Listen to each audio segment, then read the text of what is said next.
walls, close quick. The blood in the air is so thick. Are you ready to die? Or are you ready to quit? Finish him.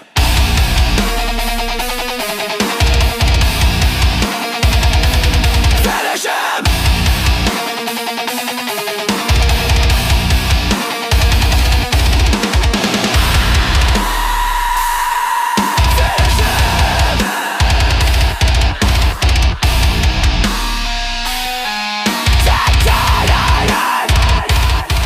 Here with another episode of Don't Leave to Judges podcast. I'm here with Patty Broke a Skull. Patty! You really got to elongate it. Otherwise, it doesn't show up in the recording. And that's because of Zoom. And we're never going to give you our money. Believe that.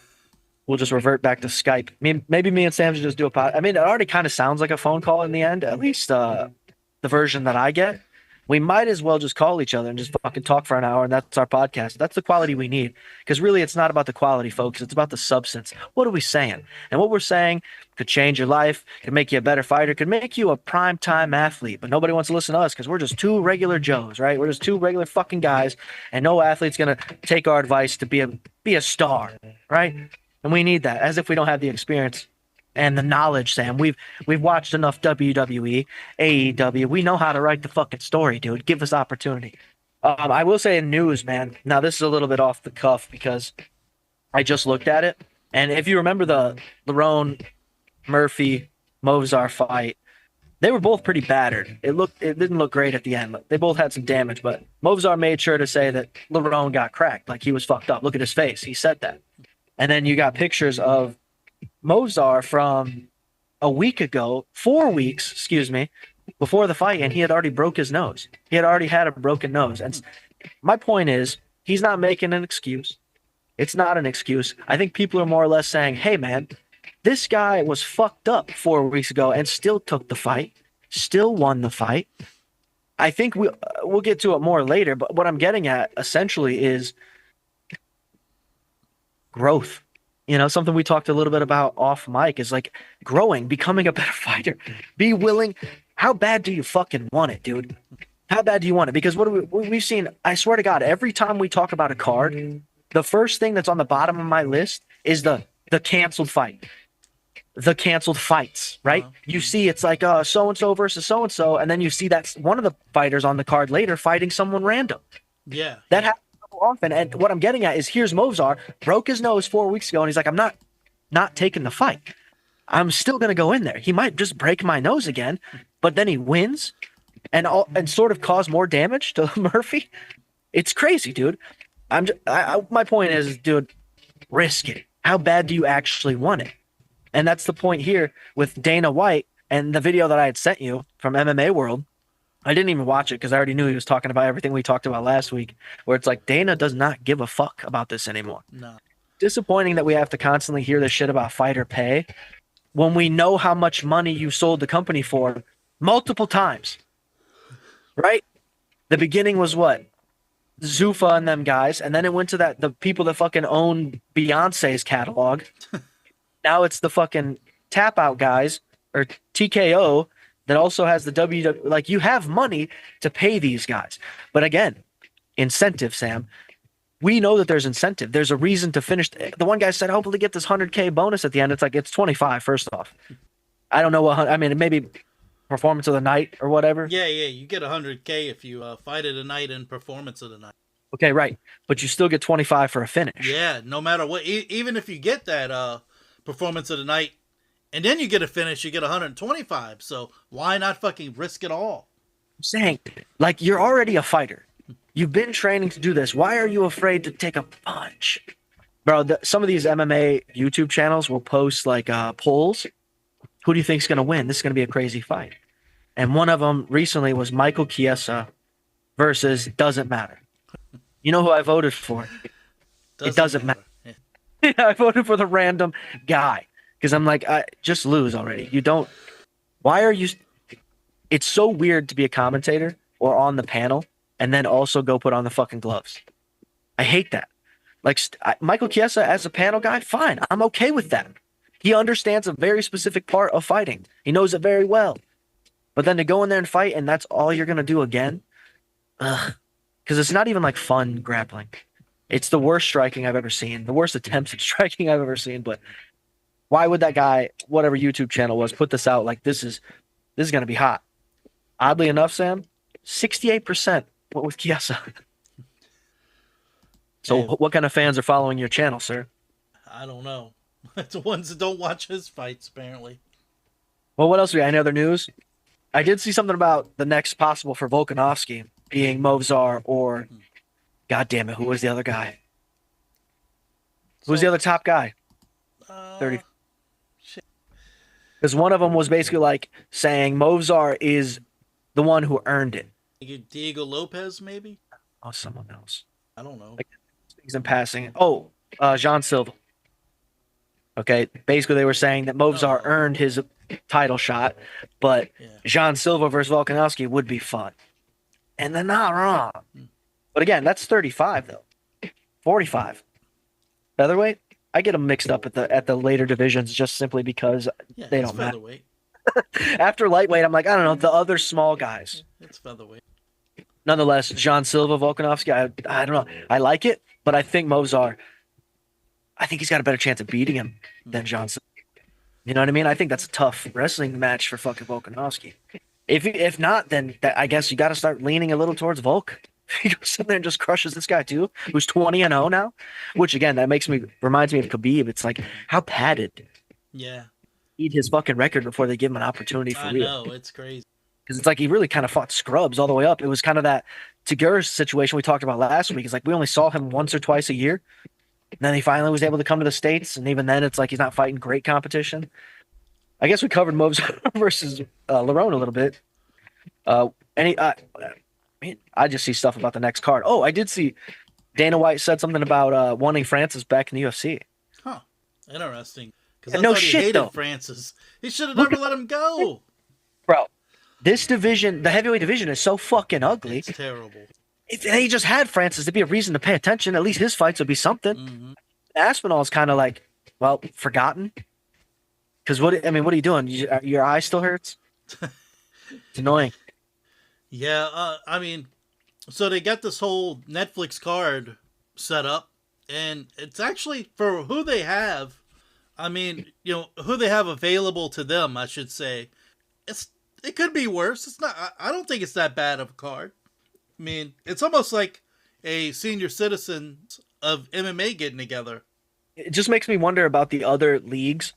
Because Lorenzo Larkin was very prominent Bellator fighter. He was pretty decent in the UFC. He was one of those guys that you remember. What a cool name. Lorenzo Larkin. That's a cool name. It sounds like a fucking detective. Junior Dos Santos back. That's another one. Same Fighting thing. for Spain? It's like, what other leagues offered him a contract they said no to, or they were never offered, right? Like, did BKFC come to JDS? Did BKFC come to Lorenzo Larkin? Because I would think, much like Anderson Silva, once I'm done with MMA, I'll take some boxing fights. Like, that's easy, bro. And every MMA fighter will say that. I don't have to train grappling, kicks, takedown, none of that shit. I just go box. Fuck yeah. Dustin Poirier would be great at that. We know that. There's several MMA fighters that's like the transition would be, because he's the one that said the shit about not training all this other stuff. Just doing boxing would be fantastic. And do that. But they won't, because remember, Zuffa's got the boxing shit now. And they won't sign ex-UFC fighters. They've already, like, Dustin was already like, let's go, bro. Let me in. And they're like, nope. And nobody knows why. What a strange marketing. You know what I mean? Like, it was just going to bring up no names. You know what's funny as shit is you got Ngannou versus Felipe Lins. And Lins, he hasn't won a fight, I don't think, in years. And he wasn't that great. But, I don't know. I just find stuff hilarious. I think it'd be hilarious. What if he just took Francis down to the ground and fucking submitted him? I mean, chances of it not good, but I mean, it's a fucking possibility. He could put his ass right on its back. Trying to get that paycheck, man? Let's go. What do you mean? He's the type of guy, like, you go in to punch him, you knock him down. If you try to get on top of him and fucking punch him, you might end up in something. You know what I mean? End up in the fucking triangle. So, if you knock him down, just step back. Wait for him to get back the fuck up. Well, Felipe, to me, gives me the same type of anxiety that Fabrizio Verdum did. Mm-hmm. versus anybody. I'm like, I fucking can't stand Fabrizio, but the son of a bitch knows how to get it, man. He knows Yeah. how to get after it. And you just, oh yeah, you got Fedor too, you son of a bitch. God damn it. Like, you can't help you can't root for him, but you can't root against him necessarily. Uh, And that's what we're finding ourselves now is it's like the guys that you expect to win are winning, but in the most boring fashion 90% of the time. At least since Paramount. Yeah, well, those guys would do something on the ground with you, though. You know, they wouldn't just fucking settle on top of you and do nothing. And What's I the believe it was Verdum versus, was it Overeem? Yeah, it was Overeem when he came in and like would knock him down on the ground, and fucking Verdum would just lay on his back, and Overeem would look afraid. He was like trying to get the fuck out of there. Whoa, whoa, whoa, back to your feet. You know? fuck yeah? Which is exactly the threat that we need in MMA. And turns out the guy that I was sort of rooting for on that got slept. This card. Curtis Campbell. Like, he's a fucking fantastic wrestler. And here, oh, well, there goes that, guys. There goes that, Michael Bisping. There goes your fucking, the next, I mean, god damn it. That sucks so bad. But that's fighting, baby. That's what it is. All you can hope is he can come back better because, you know, you got to get that first one under your belt. What a place to lose, too. You know what I mean? Oh, If you were, let's be realistic. If you were a fighter, you would want to lose your first fight. Not first fight, but essentially your beginnings in the UFC rather than, hey, I just fought in this weird club against this random guy in jean shorts and he beat me. And then I went on a 12-fight win streak. You know what I mean? I would rather have, let's go into the UFC undefeated. Sam's going to look, don't leave it to the judges, guys are going to look at my record and the tomato cans I fought before I got here. Yeah. But I don't give a shit. It looks nice. You know, and then I go in here and I'm fucking Michael Johnson, 32-19. Like it's a lot of fights, but it's not great record. You know what I mean? I remember there was a fighter one time where he had a whole bunch of amateur fights, and Bisping's like, "Oh, what a great idea! That way you lose in amateur leagues. You know, amateur, no one knows about it. Like, dude, you got the internet that's got all that shit listed, man. This ain't the old days where no one would know about it. You know." In stone on the wall. They're not doing that, man. All you gotta do is Google a fucking guy. So, That's why it's so funny to say is somebody clickable. Yeah. It's like then their fights really went unnoticed. Like nobody cared. So But I know you wanted me to bring up this Global Fight League. Oh, yeah, All right. yeah. So I was excited about it because I liked the whole idea. It sounded great. They already supposedly had fighters signed up, ready to go. They had different fighters representing different cities, which I thought was a cool a team concept. Fucking neat as shit. I mean, we had an Ultimate Fighter one time, only once that I recall, where the two gyms fought each other. Remember that? I thought that was a cool concept. So I was all about this Global Fight League. So I'm like trying to get more information. Hey, when's the fucking fight's gonna happen? When's this one? Nothing. I'd check. So eventually I signed up to their newsletter, so I wanted to check their fucking website once a week to find some info. Sign up for the newsletter, don't get anything. Fast forward to now, I get a email from the Global Fight League asking me to invest. I mean, that's fucking scammy to have somebody sign up for an email, a newsletter, and then you send them this thing. We have some exciting news. When companies want to grow, they typically turn to institutional investors. We're choosing a different path. We plan a opportunity for public investors and fans like you to invest in Global Fight League. Dude, they got shared ownership, all kinds. And if you click on here, reserve my shares, you can't even give them money. You got to join a wait list. Dude, come the fuck on, dude. Like there really is a wait list? Like you don't want money now? Like, come on, man. Come on.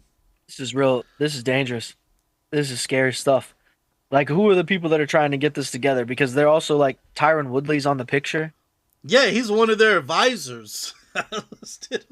Benson Henderson as well. Hector And Lombard. And Mike Goldberg. Tyron Woodley has been on fucking wiling out with Nick Cannon, so you know he's rich. He ain't got no dollars to share. Because here's the thing. Why are you asking, after failing to come through with your first event, why are you asking the fans?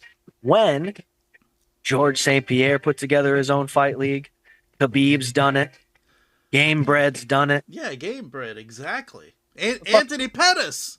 There you go. Come on. And And then the weird guy from BKFC, wherever the fuck he came from.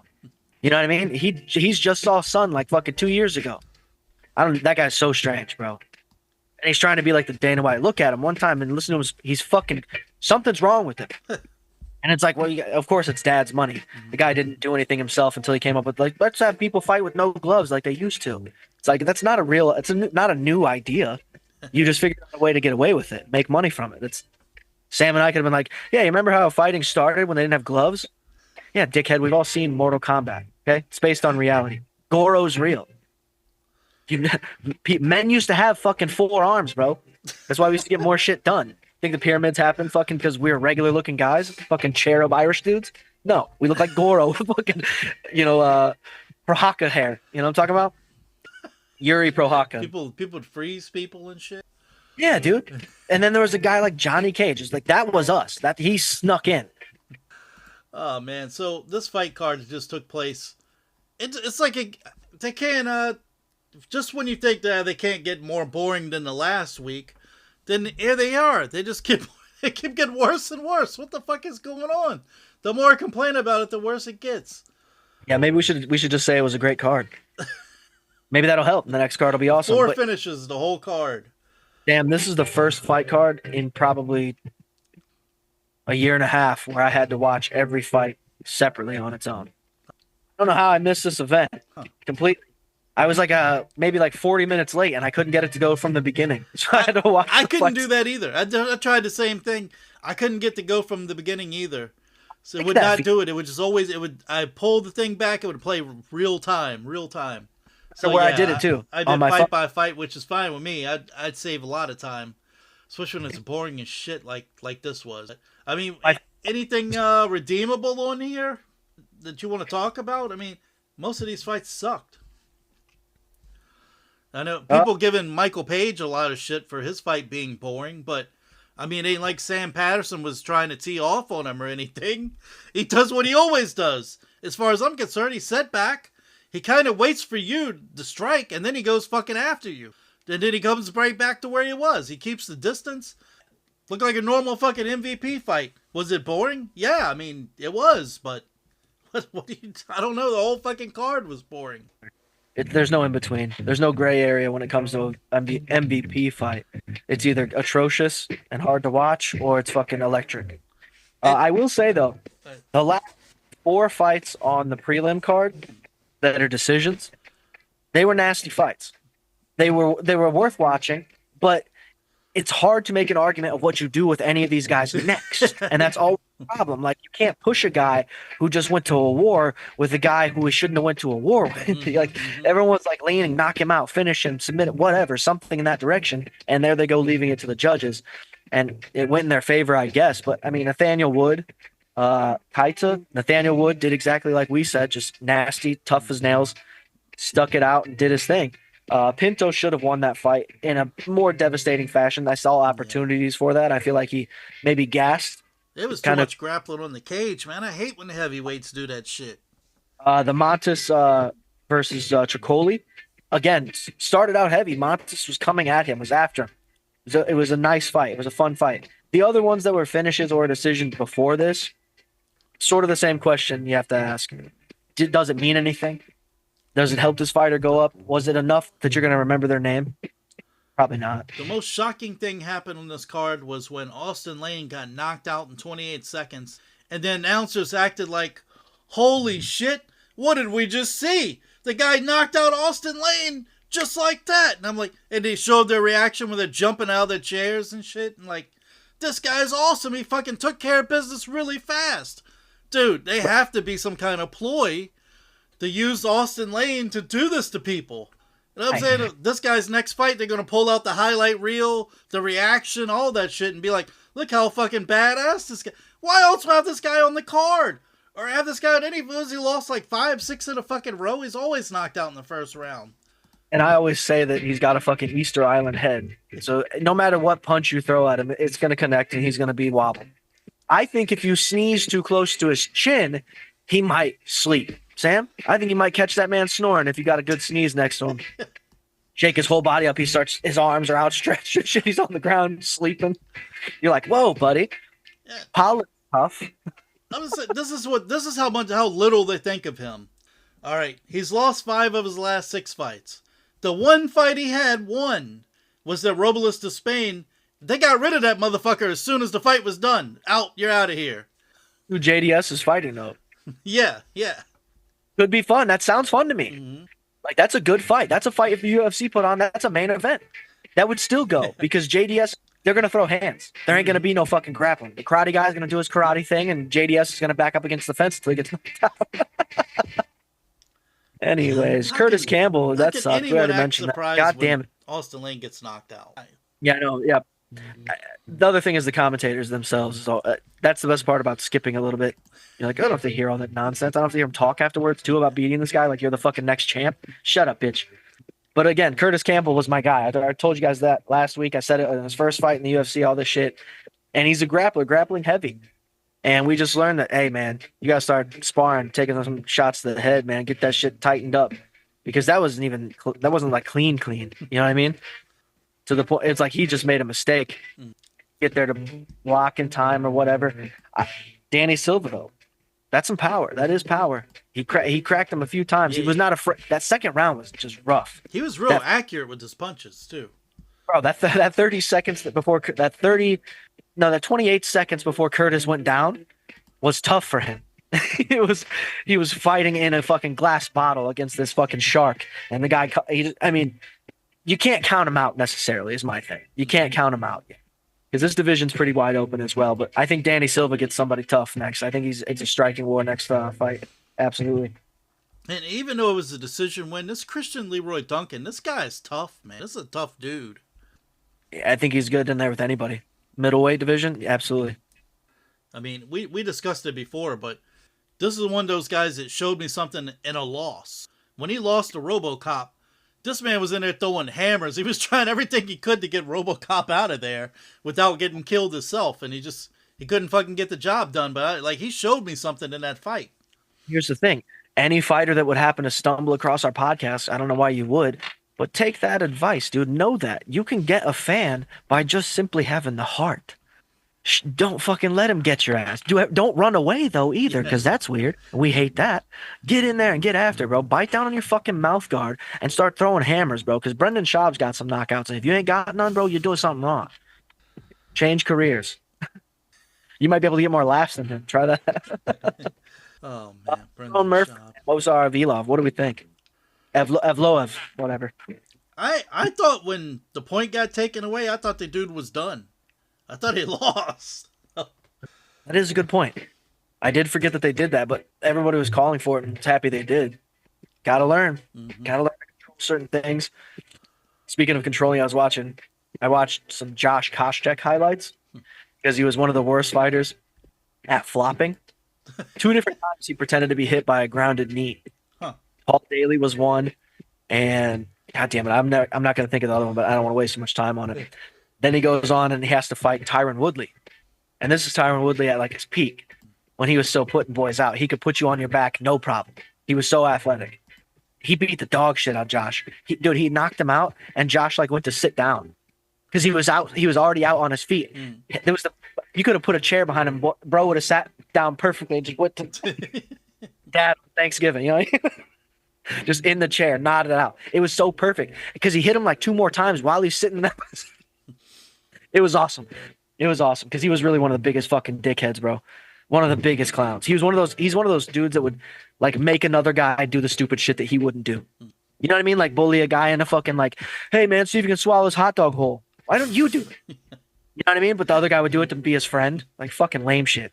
You can just tell. Anyways, what do you think about this next one? We got a whole nother card. Go ahead. No, I was just going to say, before we get to that, I've just now clicked on, I was just curious, this PFL Pittsburgh is on the same day as the next UFC card. And, man, it's loaded with UFC names. So the main event is Brian Battle versus a guy, Johnny Eblum. But, I mean, the co-main event is that Umpo, the guy that got kicked with Buckley's kick. And then, Ariana Lipski's in it. Julio Arce's got a fight. And down, the Josh Fremd is on here. I mean, I know he's kind of sucked, but I got all kinds of ex-UFC guys on this card. It's how important it is to get the UFC name on the resume. Yeah. You'll work forever. Look at Mike Perry, dude. You know what I'm saying? Like that Mm-hmm. type of shit only happens because he had the UFC career. If Mike Perry was that guy before the UFC would probably want him. They would probably try to get him, which is weird because I don't see them doing that. I don't see them trying to get anybody from the BKFC into MMA, into the UFC, which would be really funny because Alan Belcher is just disgusting looking. He's a fucking monster now. He does not look like the guy that fought GSP back in the day with the Johnny Cash tattoo. He looks like Ryback. If you know, you know, man. Yeah. Come on, bro. Yeah. So, we want to go ahead. This UFC Fight Night 271 at the Climate Pledge Arena. I mean, who the fuck even? What company is paying to put Climate Pledge on the fucking name? I mean, come the fuck on. A company ran by a woman. It sounds like somebody made a non-profit and then got the government to fucking give them a shitload of money, and they took that money and named an arena. Thanks. God, they probably And use the arena for daycares when no Oh. UFC's in there. All right, so the first fight, Alexa Dianora versus Bruno Brazil. Alexa, she's a submission specialist. 5 of her wins are by rear naked choke. She's the girl who took Molly McCann down, subbed her out in the first round. This is a rematch from her third ever MMA fight and her only loss. Brazil had took her down and subbed her out in a guillotine choke. So Brazil, she came on a contender series and knocked out Marnik Mann with that head kick, and she's been alternating wins and losses ever since. I think Dianora avenges that loss. I like it. Ricky Simon versus Adrian Yanez. All right, Simon, 22-7. This guy's not consistent. He won 5 in a row, then he lost 3 in a row. He won 2 in a row, and in his last fight he lost a decision against Barcelo. So that was back in November. The UFC's turned him around fairly quickly. Yanez, he's 17-6. He's got the 11 knockout wins. He's lost 3 of his last 4, and so even though he's lost those fights, he still looked pretty decent in them. He still hung around, but I don't know. I'm thinking the UFC maybe they want people to forget about Ricky Simon's fucking fight and I, give him I that think quick turnaround. I don't know. I think I agree with everything you're saying, but I think you need to make it larger and just include Yanez with the inconsistency as well. I think both these guys are very inconsistent, and they had opportunities. Both of them had opportunities to do something.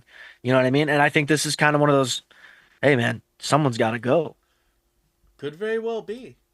because they're going to throw hands though. I think this is going to be a banger. I think they're going to beat the shit out of each other.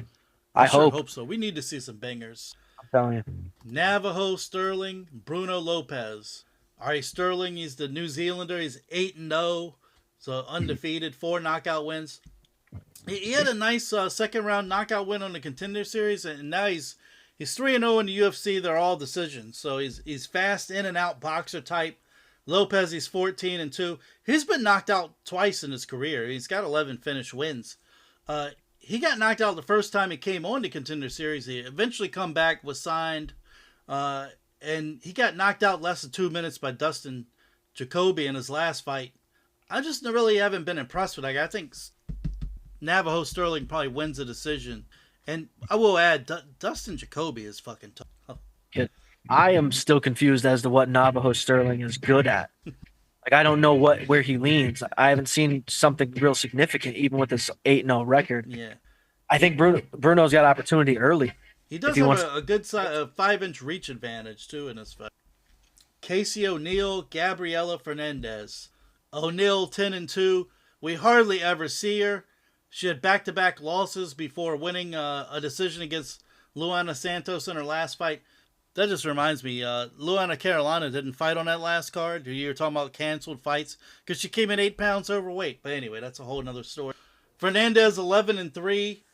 She's won her last 3 fights. I think her striking is a little better than O'Neill's. As long as she can keep from being taken down, I think she probably wins a decision. But I mean, this could go. This is going to be one of those fucking split decisions. You just can see it. This next one, Marcin Tybura versus Tyrell Fortune. Now, my first thing here is I don't know who this Tyrell Fortune is. I don't think any. I'm sure Sam's got information and he'll share that. But the thing I find interesting is the man's record. 17-3, great record. But also, why so many fights? And this is your first UFC fight with how bad this heavyweight fucking division is. Was if he lost his first three and went on a 10-fight win streak, why is he not in there 10-3? Oh, we're gonna wait. We're gonna wait until why? Because here's what I'm thinking: they're seeing similar fights from heavyweights outside of the organization that are boring and fucking lethargic and nobody's doing shit. But I think that's because they want to be incentivized, right? I could be a champion in this division. There's nobody else that's even trying. So seeing somebody like Tyrell Fortune get this opportunity, it's like, bro, against Tabura, come in here and crack him, dude. You could be the next fucking guy. Yeah. Well, he's liable to. He's got some hands. Tabora's going to have to try to take this to the ground, in my opinion. Fortune, he spent most of his career, he even started in Bellator. He fought 16 fights in Bellator.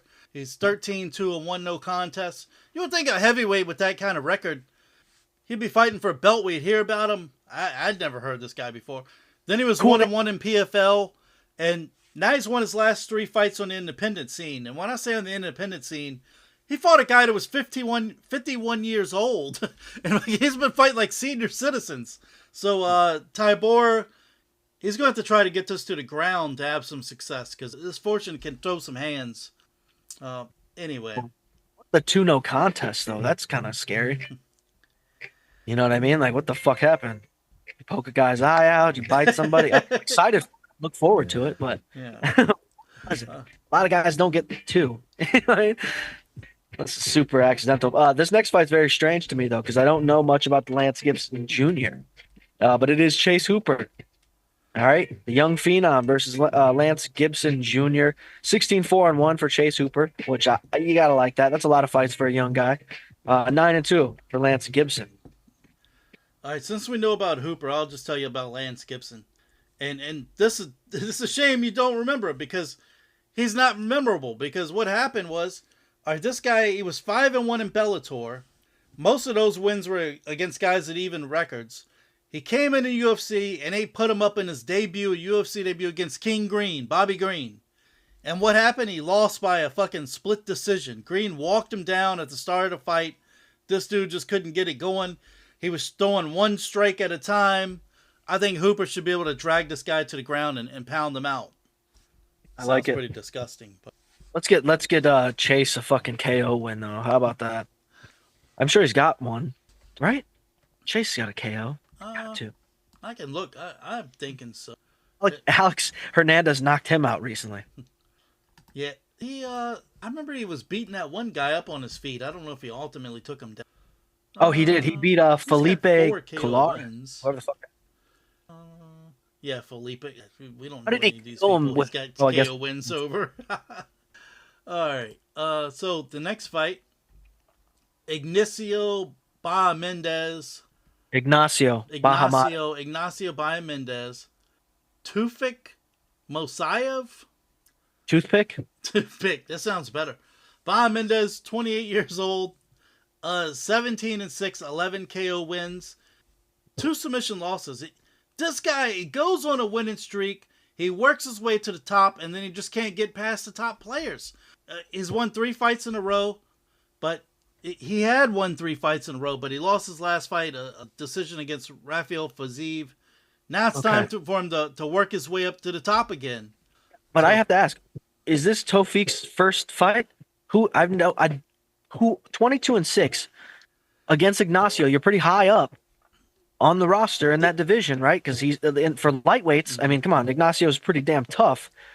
Who the fuck is Tofik? I swear I've never heard this guy before ever. He's the guy that was the former Rising lightweight champion, and has got a decision win over Pitbull. The UFC wanted to sign him then, but he chose to stay at Rising. He finally made his UFC debut in his last fight, where he lost by Komor in the first round to the Mitabek Orbai, and I think he probably gets pieced up in this fight. I think that would be true if Ignacio really wants to get back where he was. You know what I mean? Fiziev shouldn't have got him, first off. You know what I mean? This is the young upstart, man. This is a kid who's finishing guys in weird ways. I wish I would know this guy looks like Henry Cejudo. You know what I mean? Tofik. Obviously, he's way bigger than him, but this record, you would think that Tofik would have already been up here fighting guys like Bahamadez and Fiziev, and he's only had this is his second fight. Yeah, in the Interesting. UFC. Yeah. Terrence. Maybe I'm Oh, go ahead. dementia. And if this keeps happening, podcast after podcast, where I'm like, is that what's a Conor McGregor? I've never seen him before. If I start to call someone him, That'd be some crazy shit. Like you end up getting dementia or something. We have to go back and see when it first started. To like back up the episodes. That'll probably happen to me actually. look back. And to have the doctor listen to all the episodes, we'll have a new listener on their hands. That's Get a awesome. staff listening. All right, Terrence McKinney, Kyle Nelson. McKinney, we all know this guy is going to come in. He swings for the fucking fences. He comes in, kill or be killed, and I'm cool with that. I don't even care that the guy's 17-8 or whatever he is. You know, it's fine. I like the fight to be quick. So Do your thing, young. if the fight goes past 5 minutes, he's probably gassed out. But Nelson, gritty veteran, he's durable. He likes to make fights ugly, and this is all. I think McKinney's going to go in there and blitz him and get a quick knockout win. But I mean, easily Kyle Nelson, if he withstands this early punishment, I mean, McKinney tires real easy. So I like that. The thing is they're both relatively decent on the ground, so I think that might be shut down. I think there might be some lazy takedown attempts early just to throw somebody off. I think it's probably more likely that Kyle does the faking, and that's where Terrence would lock up a guillotine, in my opinion. he could. Terrence got some great ground skills too. It's overlooked because he's comes in throwing those hands. It rarely gets to that point. Then we have a middleweight bout with Mansoura Abdul Malik versus Yusuri Belgori. I don't know. Good Belgori, enough. 4-inch height advantage. Malik has a half-inch reach advantage. Always fascinates me when that's the case, but I'm expecting a slugfest here. Malik, he's 9-0, one draw. That one draw was his fight against Cody Brundage, where he beat up on Brundage, got a decision win, but then there was a clash of heads, and Brundage he appealed for the draw. So that's always something crazy in a damn Cody Brundage fight. That's the only time Malik has ever even been to a third round. So this is just he's got great stand up. He's got a great one thing he's good at. He's got a great standing guillotine. So Belgori is 9-3, 7 KO wins. Former Glory kickboxer. He lost the decision on the Contender Series back in 2023. He came back the next year where he had a third round knockout win. But Dana White criticized him because he poked his opponent in the eye a lot of times. And he was 11 to 1 favorite. He took too long to finish his opponent. So, but he made it to the UFC anyway. And he had that third round knockout win in his last fight against Azamat Bekayev. So this will be a slugfest. I'm giving the edge to Malik, but who knows? I was actually just thinking about this dude. I don't even know why. I was just thinking about him being in some other organization. But Julian Erosa, 31-13, another one of these guys. It's like you could put boxing gloves on this dude, and it would be fun to watch. Yeah. At all, be fun to watch. And again, you were talking about Josh Fremd being in that fucking other organization. It's like just that little bit of UFC tenure, and fucking you can sign a contract somewhere else for a fight. Get that brain damage early, son. But yeah, he's fighting this Larian Douglas. Don't really remember this guy at all. You'll have to tell me, but definitely not as many fights as Erosa. Erosa's a dog. Yeah, Rosa, he had that he does leave his chin open sometimes, but he's coming off that decision loss to Melquizel Costa, and that Costa, I can't say enough good things about him, which I didn't like him at first, so it's a big turnaround. So, but Douglas, he's 13-5, 7 KO, 3 sub wins. He's been finished 4 times out of his 5 losses. 2 knockouts, 2 submission losses. So he's won his last 5 fights. His last was a 36-second win on the Contender Series. And either of these guys could get knocked out. They both kind of have suspect chins. So I mean, Erosa's been knocked out 7 times. So all his fights are always fun though. So and he's gonna have a 3-inch height, 2.5-inch reach advantage. Well, we made an argument a little while back during an Erosa fight where it was like, is he a gatekeeper for the lower part of this division?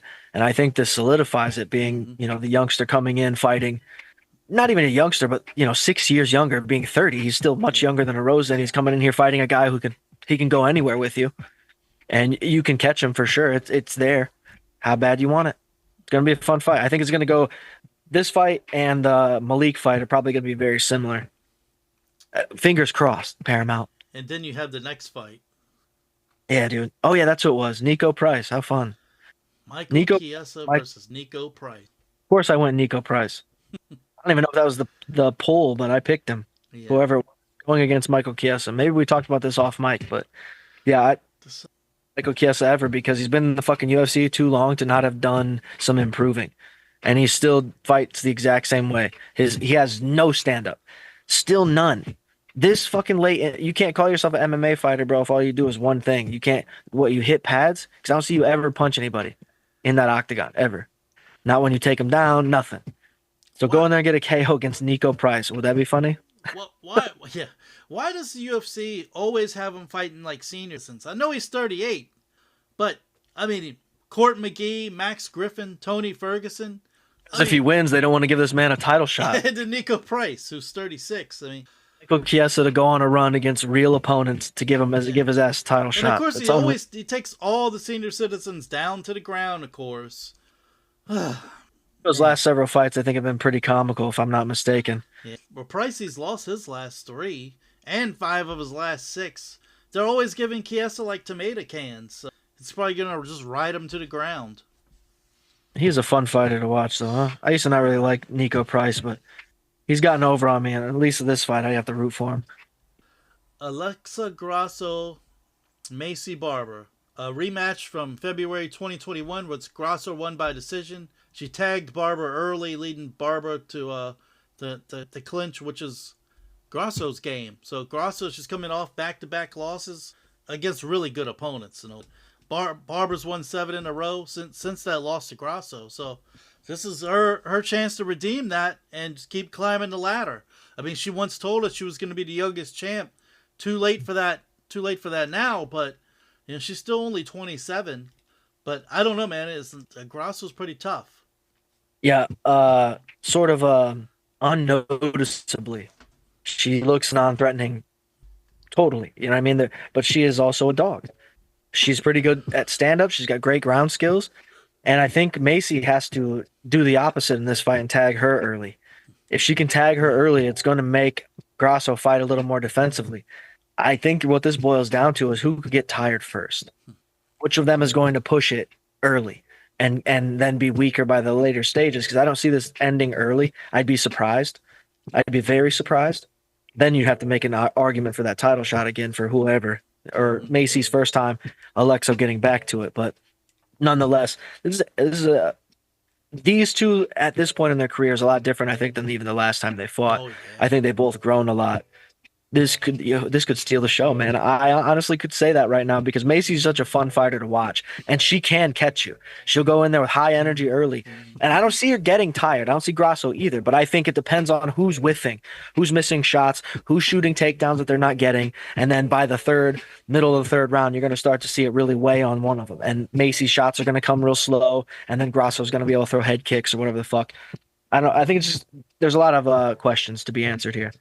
Especially for the women's divisions, we want to see somebody like Macy get that opportunity. But if Grasso's still dominant, well, fuck, you can't make.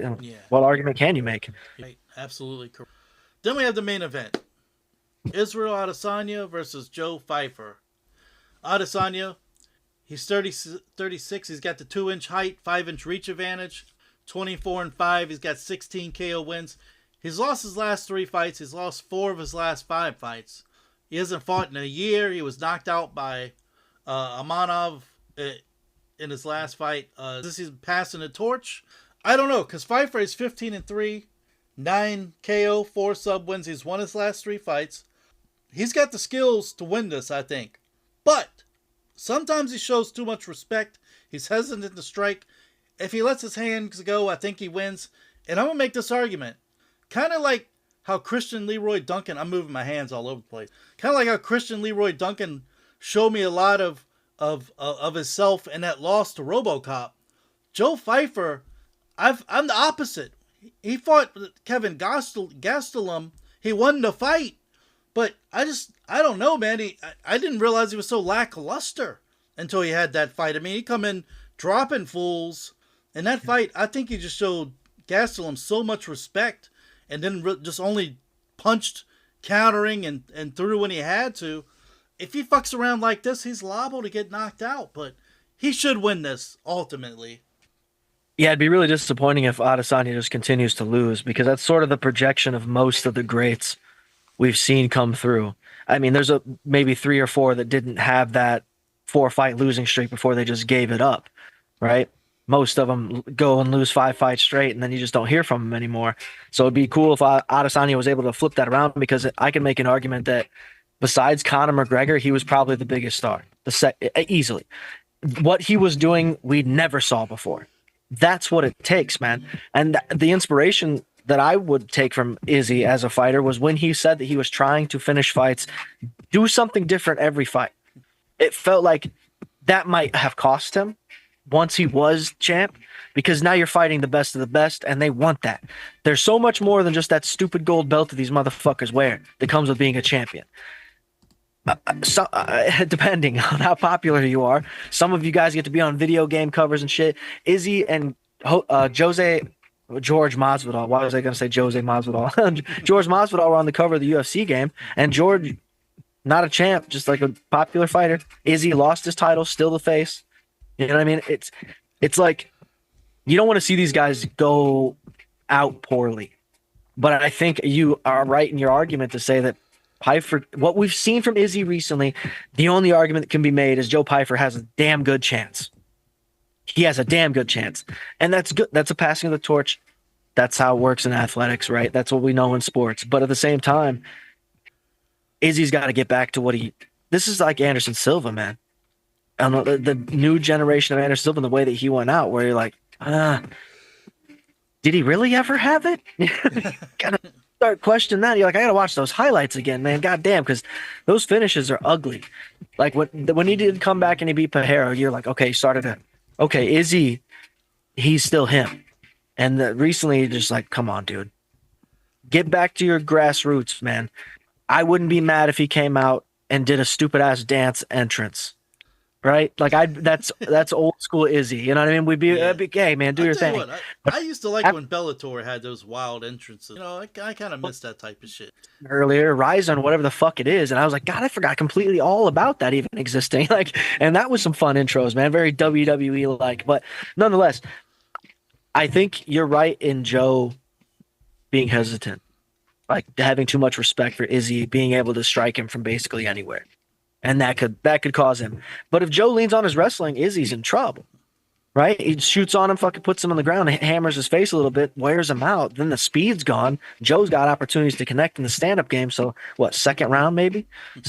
Late second round, Joe could catch him. If Izzy's dancing around too, doing too much, he's going to wear himself out anyways, because Joe's striking isn't bad. He doesn't take a lot of shots, and I think he's got a fucking head like a cinder block. But speaking of heads like cinder blocks, man, this is Don't Leave It to the Judges. We have a YouTube channel. It is at Judges MMA. Please go subscribe. You can check out the podcast in full over there. Video format, sort of. You don't get to see anybody really, but it is more convenient for those of you that don't have podcast apps. And we don't see anything for podcast apps numbers-wise as it is, but please check it out. Subscribe. Don't Leave It to the Judges pod. Don't Leave It pod on Twitter, Instagram. I have content on YouTube at Comedy Crawl Space. I talk about Joe Rogan and a bunch of dumb comedians. Check that out. Support that. And The Crawl Space on Patreon and Tectonic Cult. Instagram, Twitter, TikTok. Nobody cares, but it is the music. And that's it, man. Let's get the fuck out of here.